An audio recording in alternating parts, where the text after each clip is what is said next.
അസ്സലാമു അലൈക്കും വറഹ്മത്തുള്ളാഹി.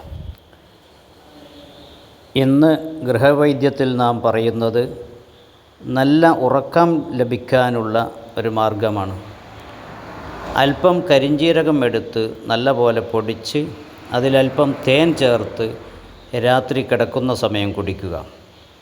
അതുപോലെ തന്നെ ഉഴുന്ന് കിഴികെട്ടി അതിനെ ഒരു പാത്രത്തിലിട്ട് അല്പം പാൽ ഒഴിക്കുക. അതിൻ്റെ ഇരട്ടി വെള്ളവും ചേർത്ത് തിളപ്പിച്ച് പാലിൻ്റെ അളവെത്തുമ്പോൾ ഇറക്കി വെക്കുകയും തണുത്ത ശേഷം അതിൽ അല്പം പഞ്ചസാര ചേർത്ത് രാത്രി കിടക്കാൻ നേരം കുടിക്കുക. ഇപ്രകാരം ഒരാഴ്ച അല്ലെങ്കിൽ 2 ആഴ്ച തുടരുമ്പോൾ തീരെ ഉറക്കില്ലാത്തവർക്ക് നല്ല ഉറക്ക് ലഭിക്കും. പാൽ ഉപയോഗിക്കുന്നതിൽ ഏറ്റവും നല്ലത് എരുമപ്പാൽ ഉപയോഗിക്കലാണ് ഉത്തമം.